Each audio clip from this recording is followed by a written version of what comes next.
it's called the Mandela sandwich because the easiest thing to deliver is a peanut butter sandwich, and of course children love peanut butter.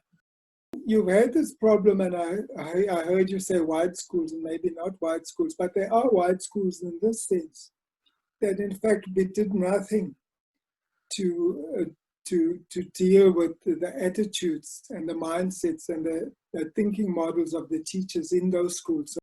But overall, I think we should give ourselves a thumbs up. In many countries, they did not achieve that much. Yeah.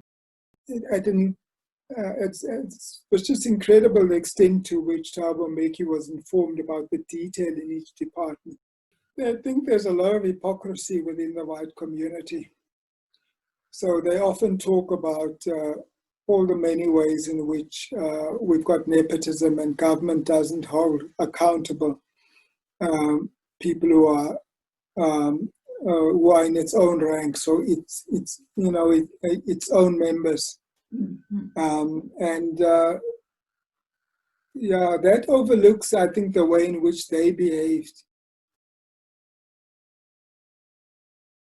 So, Frank, I want to come back to the issue of Thabo Mbeki because it is a matter of interest, I think.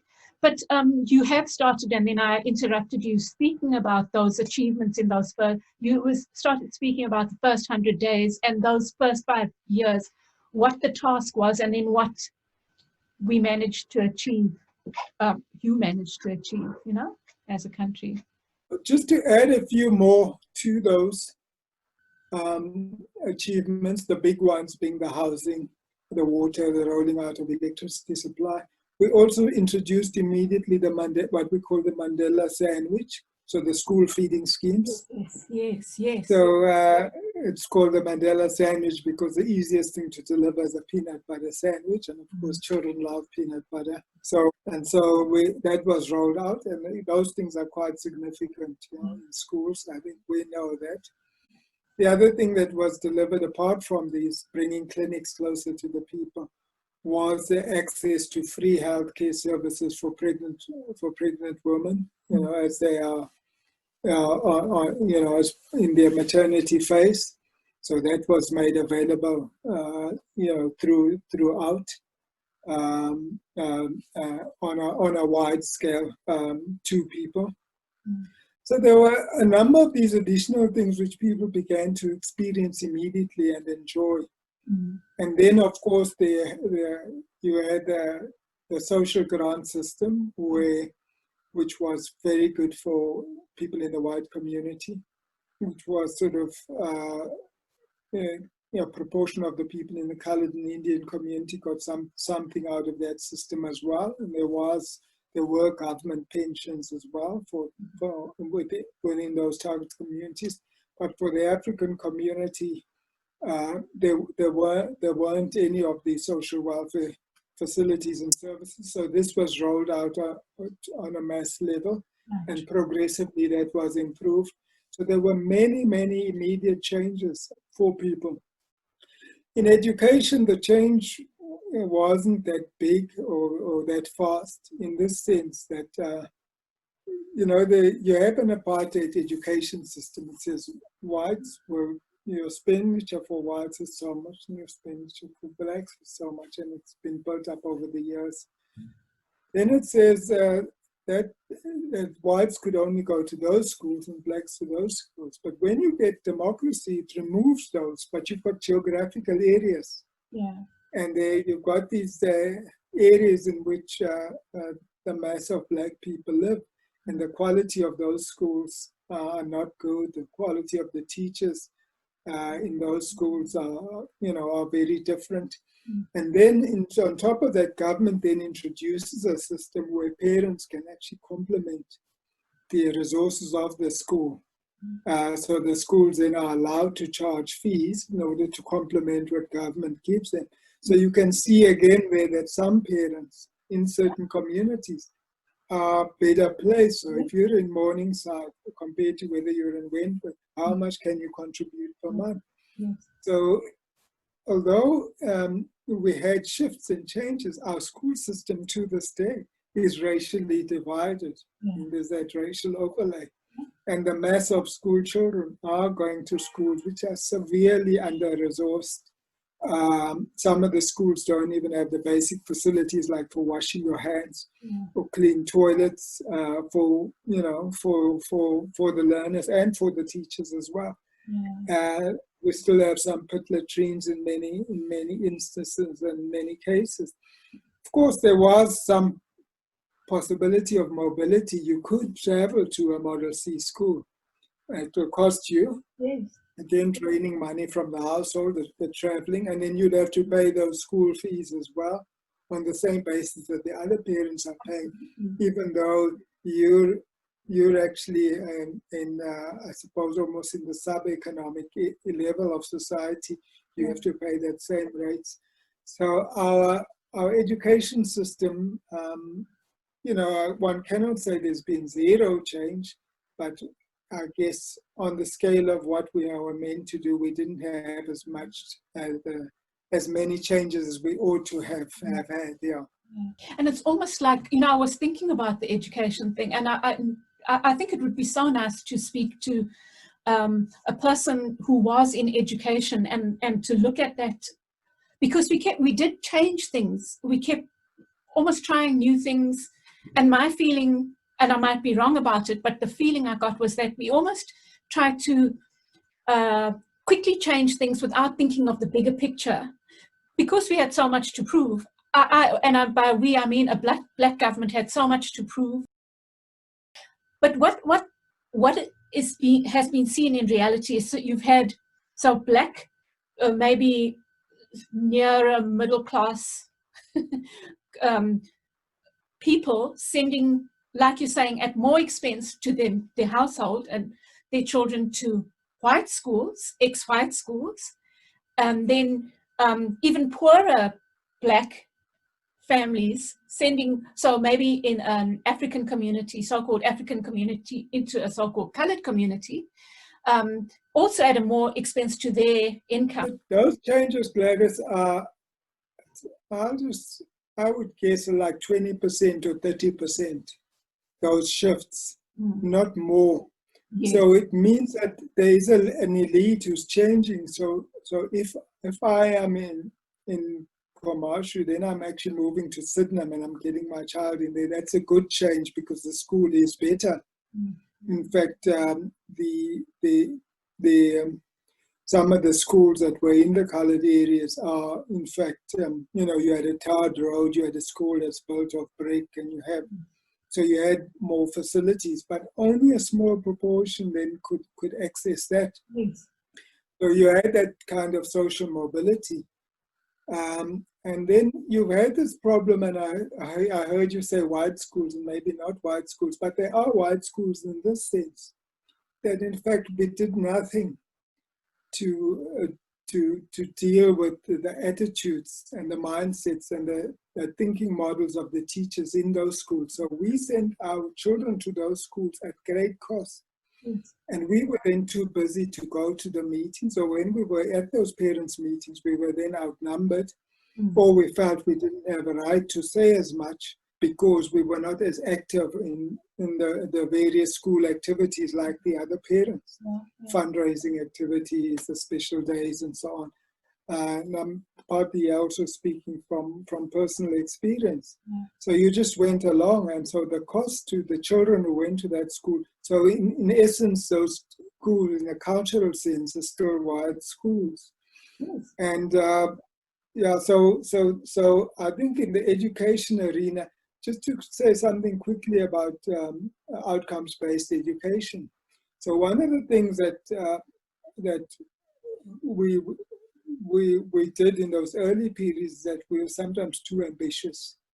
So we've got these particular resource issues in the school system. We've got these race issues, but we're jumping to do a sophisticated pedagogic thing before dealing with these other things.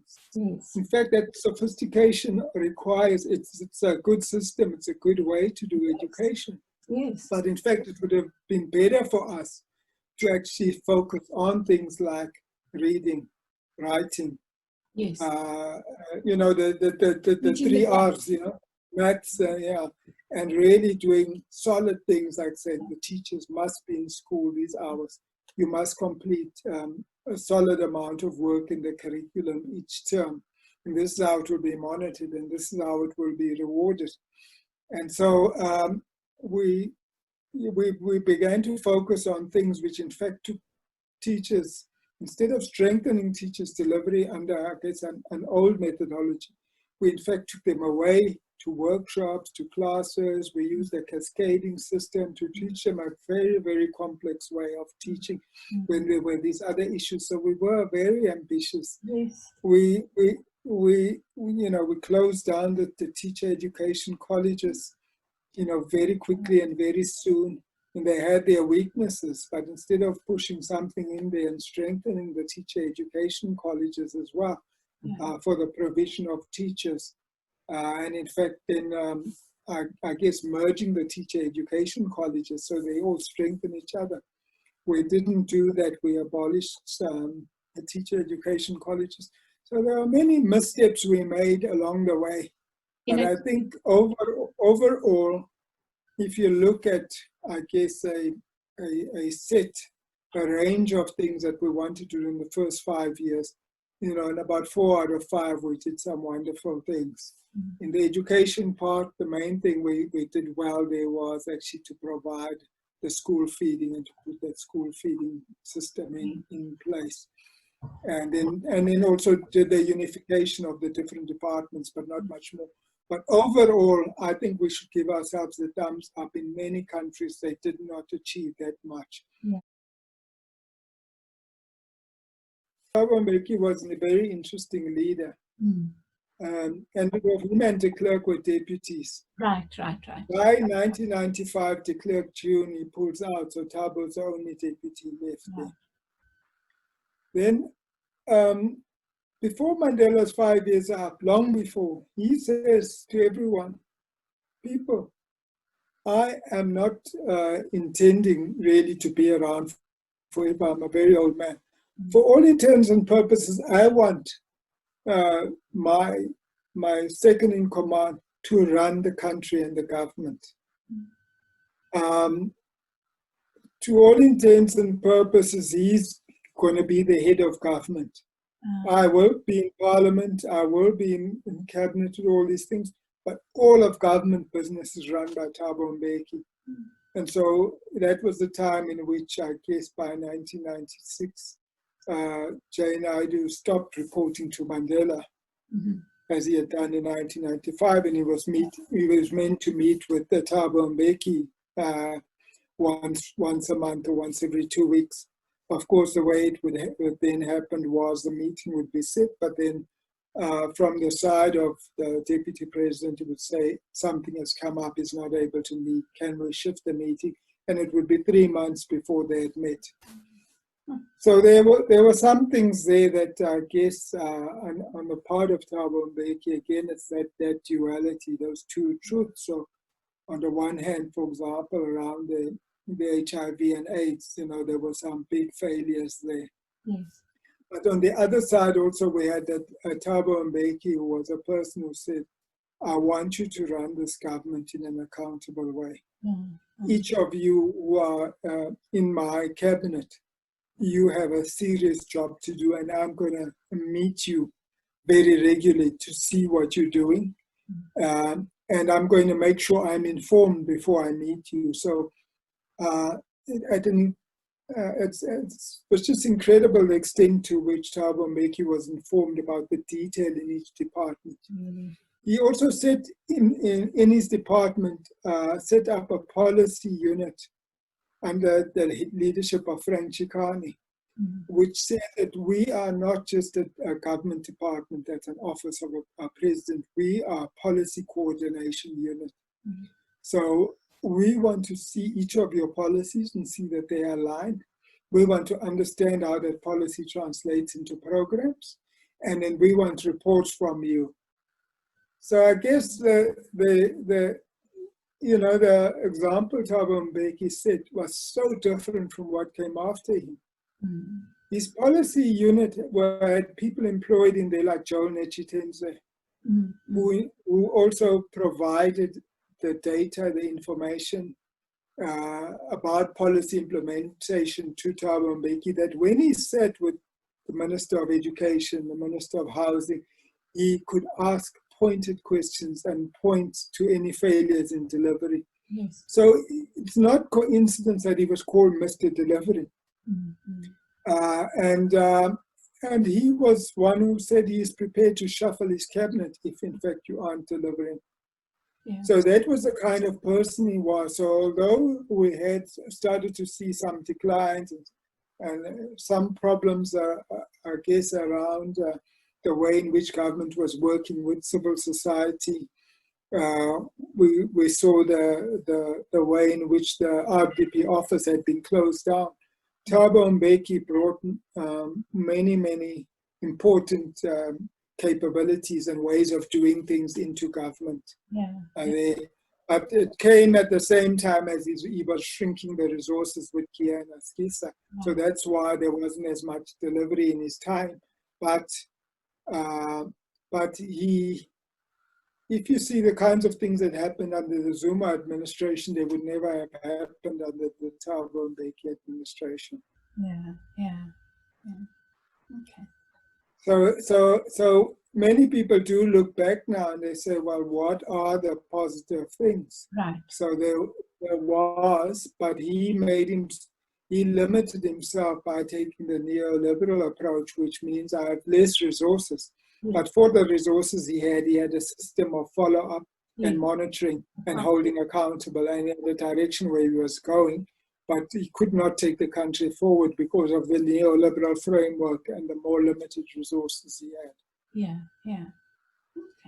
Interesting. One of the other things I remember him for, or I think I've mentioned, which I think is an important thing, is such an important thing actually, is the freedom of the press and freedom of expression. Am I right or wrong there that he was a strong proponent of that? So, Thabo Mbeki understood the role of media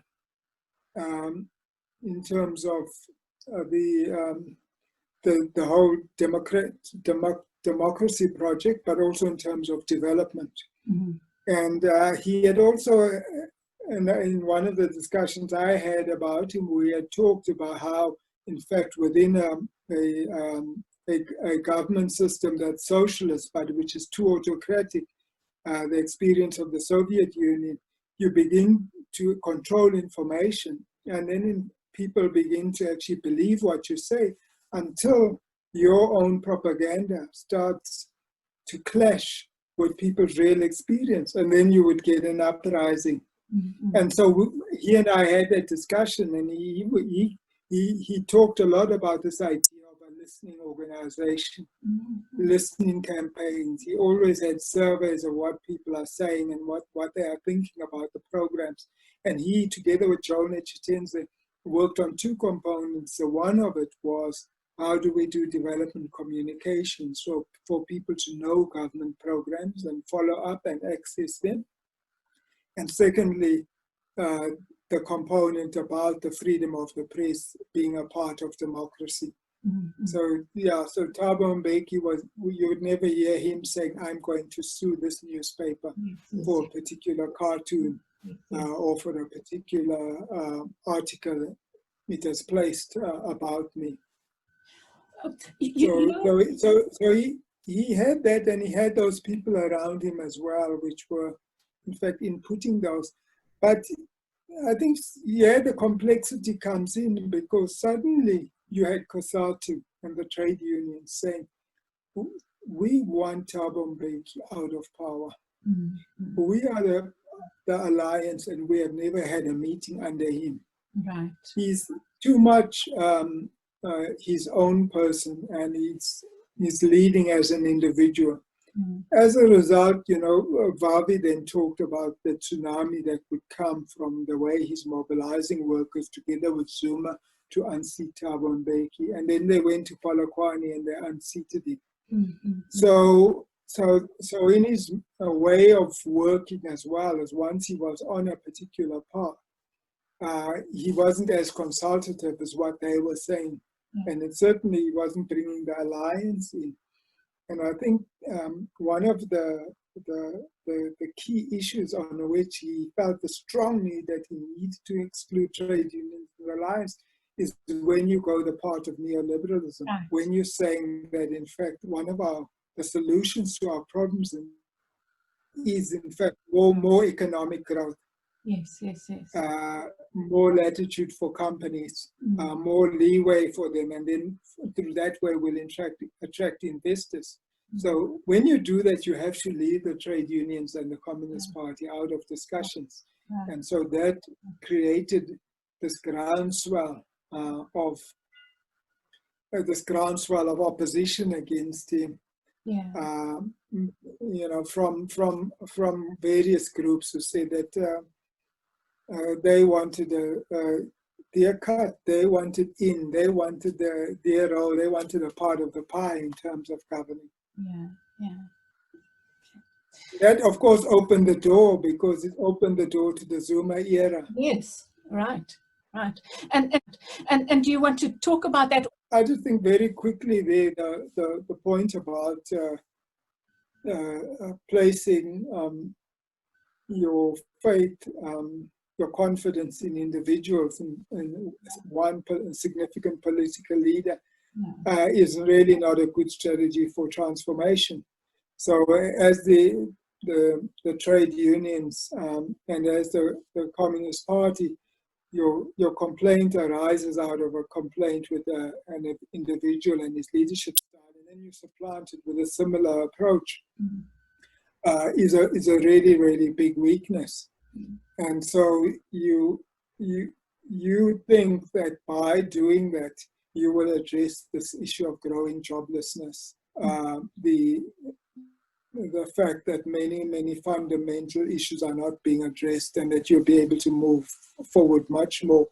And your assumption is that you impute to Jacob Zuma certain ideas about good governance and socialism that he doesn't have. Right. Right. And so you make a fated alliance, and that fateful alliance there is the thing that will lead to your downfall. So once Zuma gets into power, he himself has a view of transformation which is not as grounded in the constitution of the country, nor grounded as much in, I suppose, certain of the fundamental principles that the parties on the left of the Congress alliance are.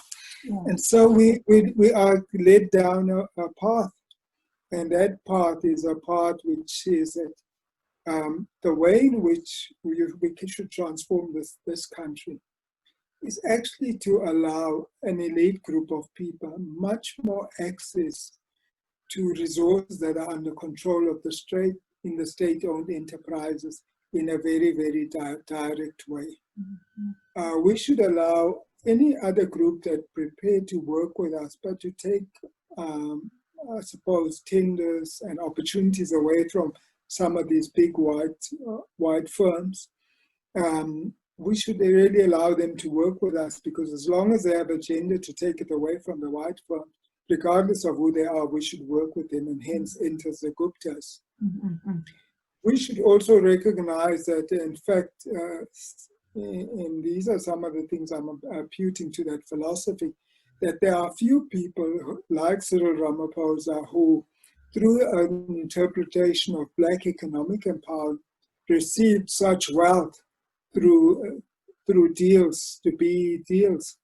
And they are much, much better off, but some of us have not achieved that. So on the same basis, we ourselves should actually be allowed to make certain arrangements with these other companies that we are now talking about, that are actually starting to claw away certain opportunities from the white economic structure, such that those people keep money direct to us. And we do not view that necessarily as corruption, even though it's given directly to us who are in positions of influence and power, and to our family members.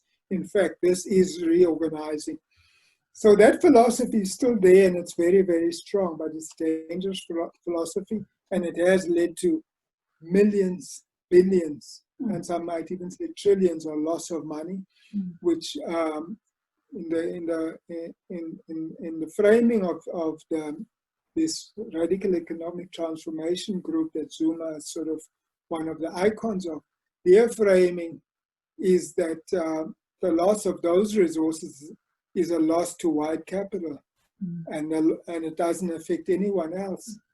My analysis is that loss has meant impoverishment of the whole country at one level, because all of us then suffer from, the load shedding and SAA going down, but the loss of, a sustainable life, some prosperity for the middle classes, and further and deeper impoverishment for the working class.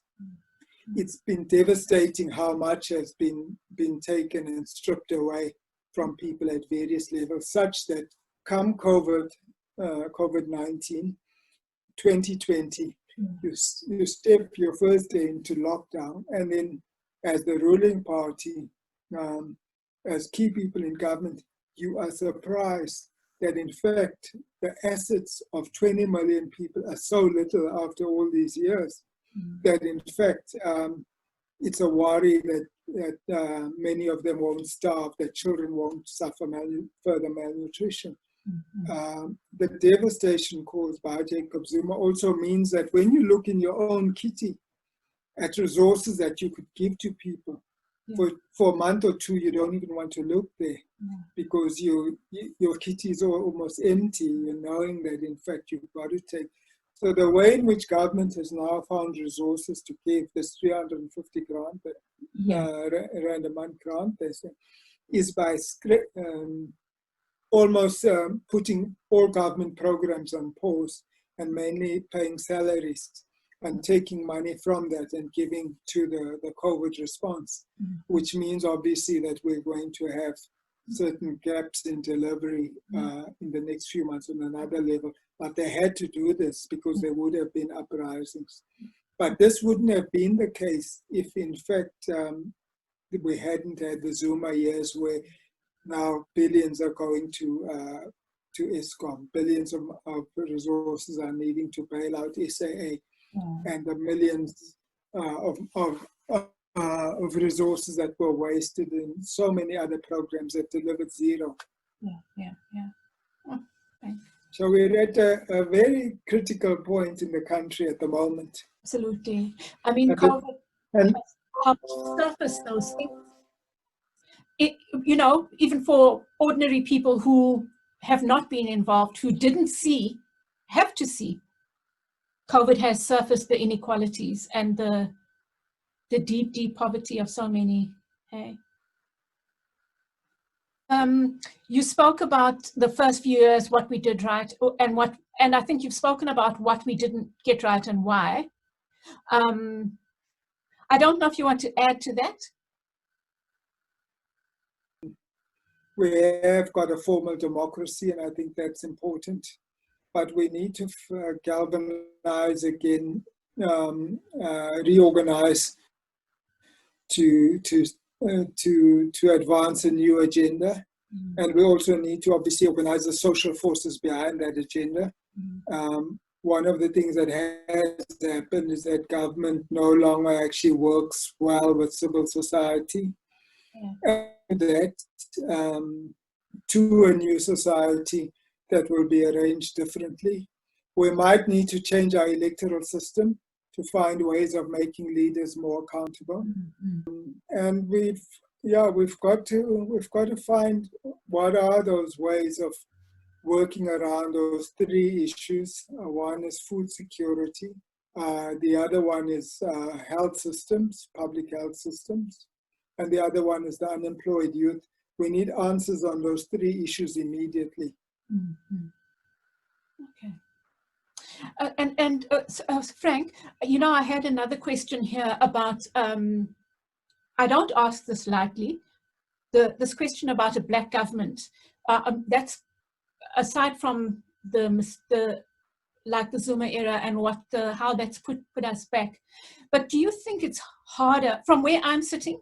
That's what I see. I think, I just think, and especially a black woman. Imagine if God forbid, we should have a black woman leading, because I've seen how people have responded. COVID-19 has also helped surface racialized responses to things, right? At least that's what I see. And Nkosazana Zuma in particular has had such shit thrown at her. Like, it's just bizarre. It's almost, and maybe it's a good thing in the sense that, okay, now let's surface this stuff. Let's surface the underlying racism. But I get the feeling that a black government has so much more to prove. But that's my view. What do you think about that? I think there's a lot of hypocrisy within the white community. So they often talk about all the many ways in which we've got nepotism and government doesn't hold accountable people who are in its own rank. So it's its own members, that overlooks, I think, the way in which they behaved. In that 1990s period, there was de Klerk first denied that they were involved in violence.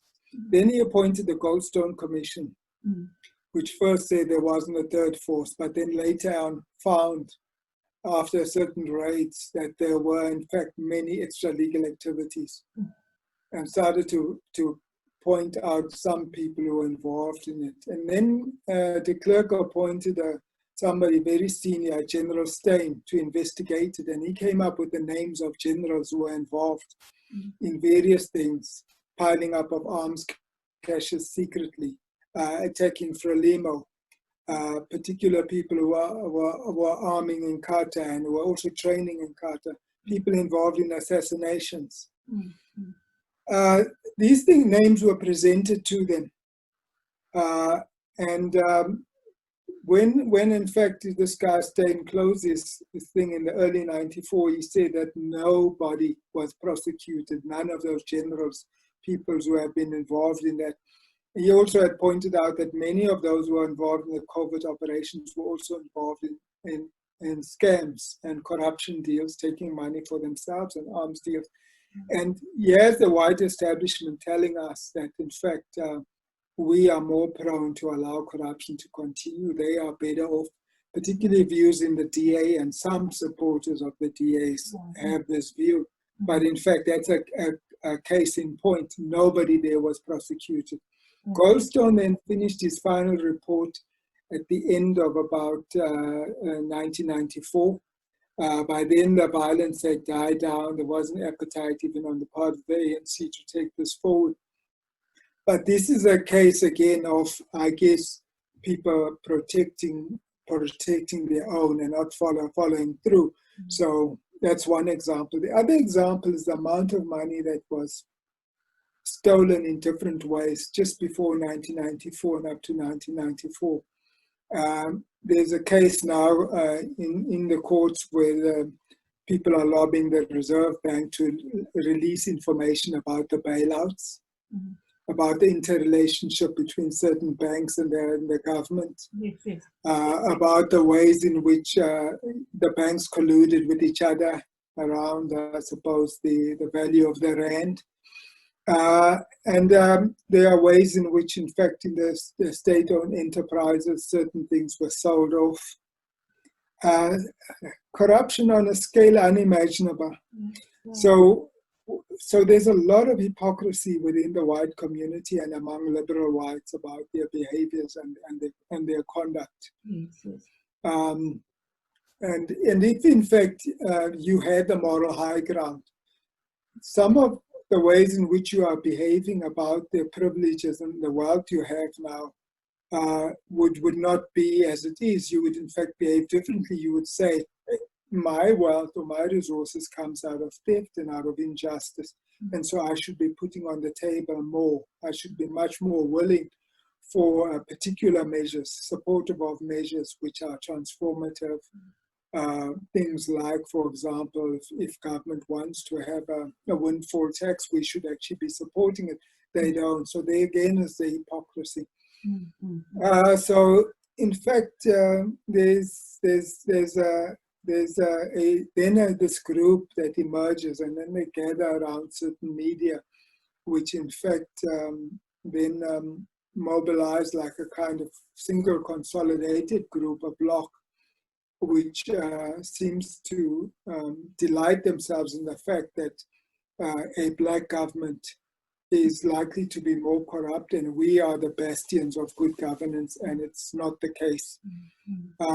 So there is that.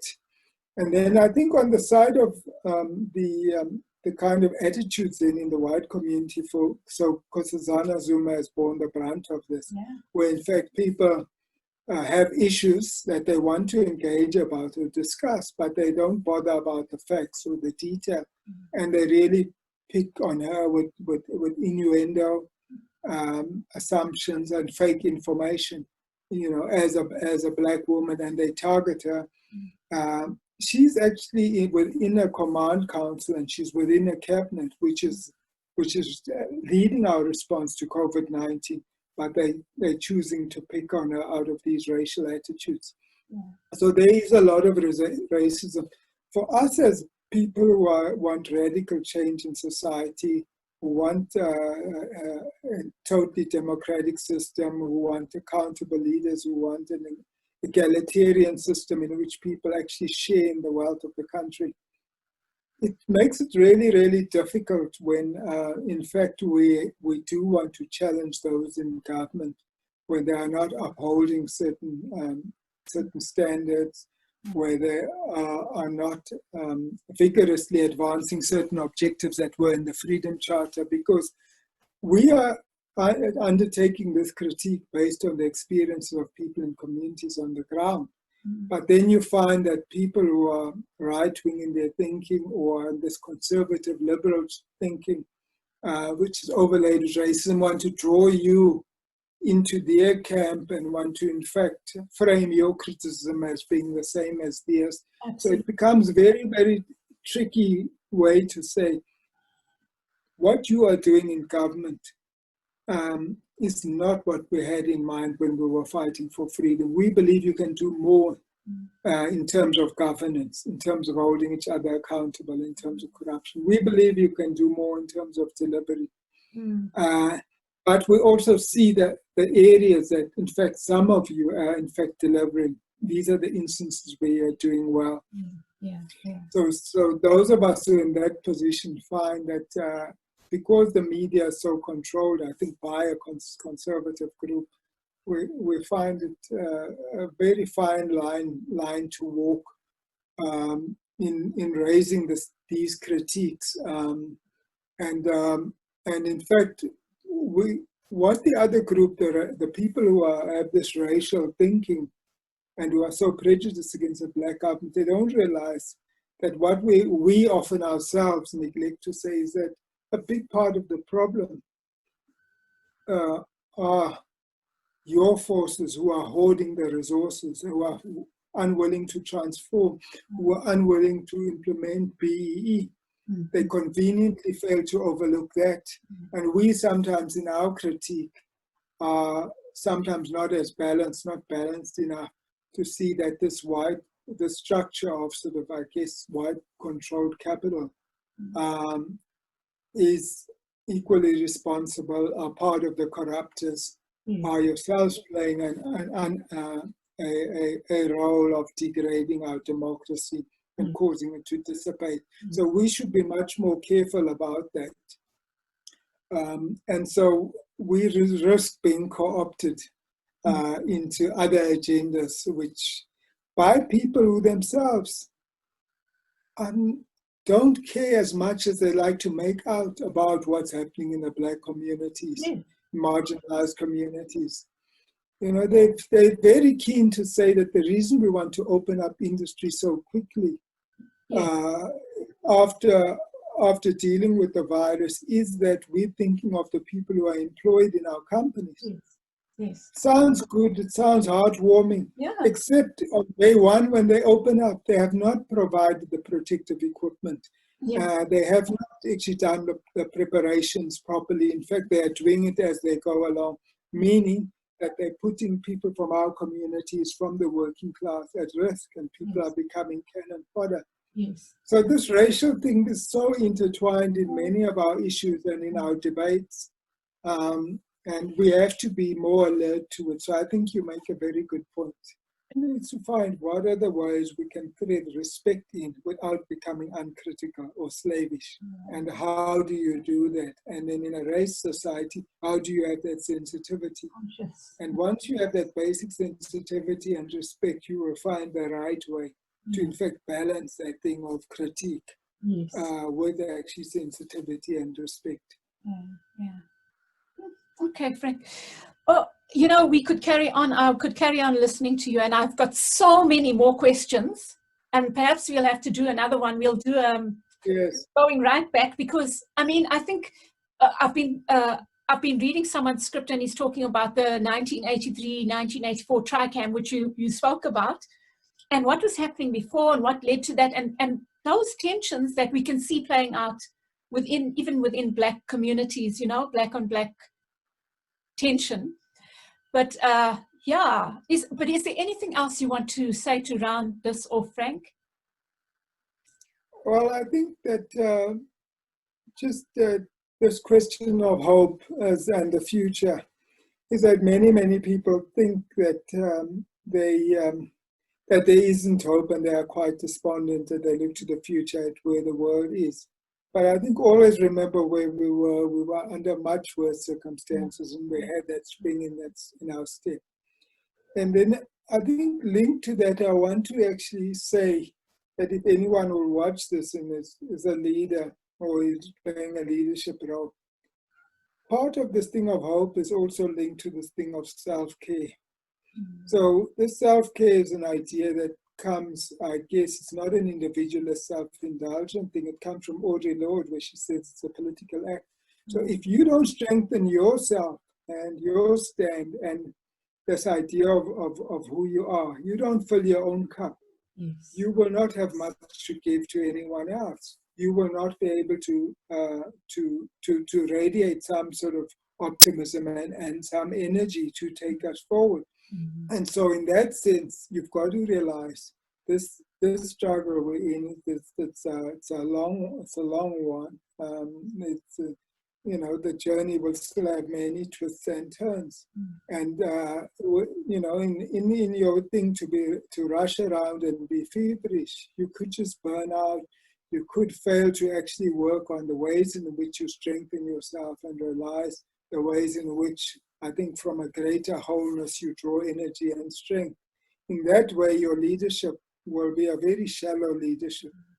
And so in terms of that, we know that we are moving forward. We know that there's a call. We know that there's some direction we're heading, informed by our commitment to social justice.